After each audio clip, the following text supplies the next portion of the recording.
for Palestinians already hit financially by the coronavirus pandemic.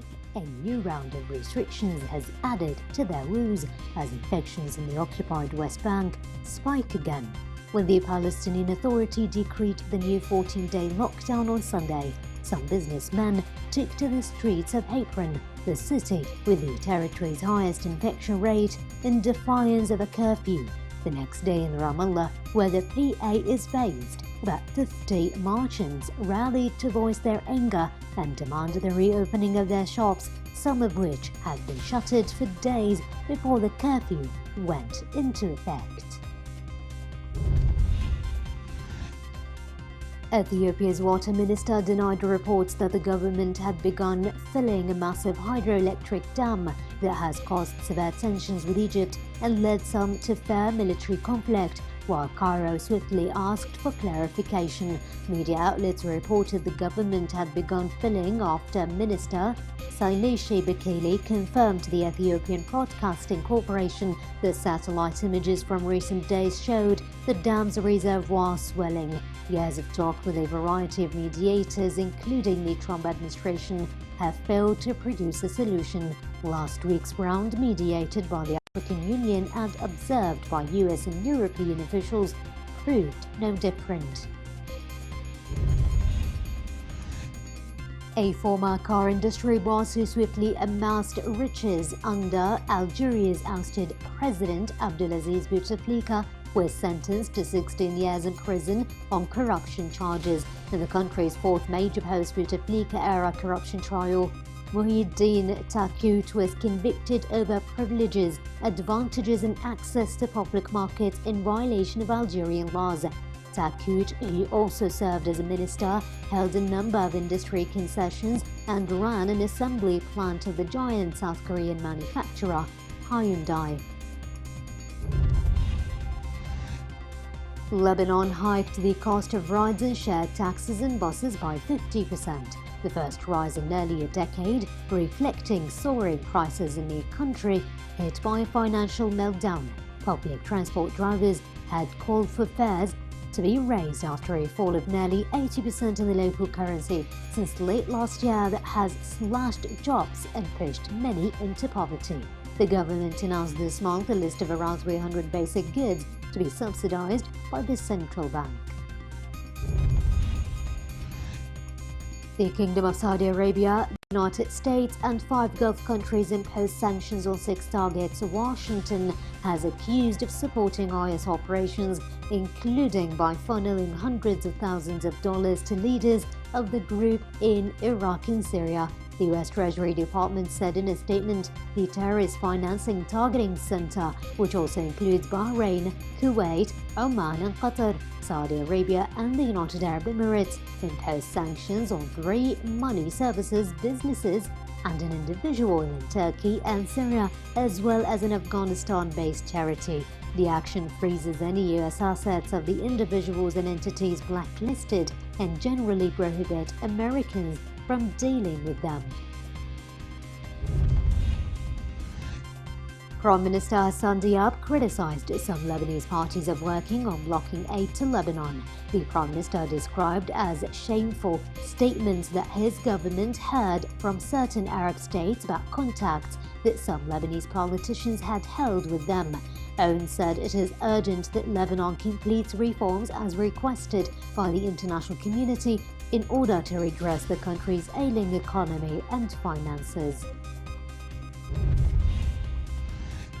The Abductees Mothers Association, a local female NGO that advocates for rights of illegal detainees, said that the Houthis rebels abducted and tortured 157 women throughout the last 2 years.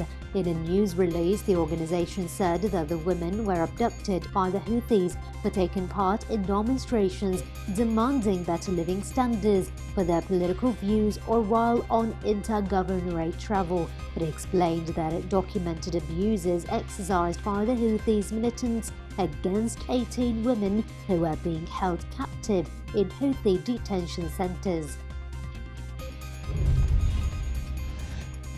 A United Nations investigation has found some gold, diamond and bauxite mines in the Venezuelan Amazon are largely controlled by criminal gangs who exploit, beat and even kill workers. The UN Human Rights Office said in a report recently released that Venezuelan security and military forces failed to prevent crimes and have participated in some violence against miners. The UN report said that 149 people were reported to have died in or around the mines from March 2016 to 2020, with security forces implicated in half of the incidents, adding that the government had not replied to its request for information. The Minister of State for Media Affairs said the Jordanian government has not set a specific reopening date for its international airports, adding the country was still studying the move. He said the government is preparing a list of low-risk countries in time for reopening the airports next month.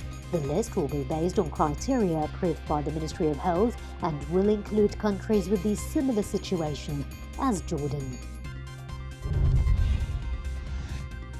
Activists and prominent figures in Lebanon launched a new platform to help the various factions of protesters from the ongoing uprising that began October 17th of 2019 to coordinate and communicate. The group, which calls itself the National Civil Front, issued a document outlining its initial demands to form a government of independence, hold early parliamentary elections, ensure the independence of the judiciary, implement structural and sectorial reforms, ensure Lebanese sovereignty, regional and international legitimacy, set the path for establishment of a civil state, and build a productive and sustainable national economy. Two of the world's most promising studies to develop a vaccine for COVID-19 have said subjects in their trials have shown early signs of immunity. The trials, run by teams at Oxford University in the UK and pharmaceutical company Moderna in the US, have both received significant government funding in their bids to develop their vaccines before the end of the year. The Oxford vaccine, based in Cambridge, England, has already had millions of doses mass-produced in the event of the trials proving a success. The team behind it says it is 80% confident of it being available by September. The head of a Pakistani health researcher body has urged the public to stick to rules aimed at stopping the spread of the coronavirus, especially during the upcoming Eid al-Adha holiday. Major General Professor Amir Ikram, Executive Director of Pakistan's National Institute of Health, warned of the vital need for people to continue to follow social distancing guidelines, wear face masks and adhere to other virus precautionary measures. After reporting its first COVID-19 case in late February, Pakistan has to date officially recorded 255,769 infections with 5,386 deaths. Filipinos with the coronavirus disease forced to quarantine in government centers have been urged to treat their isolation stays as being like a paid vacation. Government officials dismissed fears among sections of the population that police would be conducting house-to-house search to root out COVID-19 patients, following an announcement on isolation measures by the country's Department of the Interior and local government. Malacanang issued reassurances that strong armed tactics would not be used against infected individuals.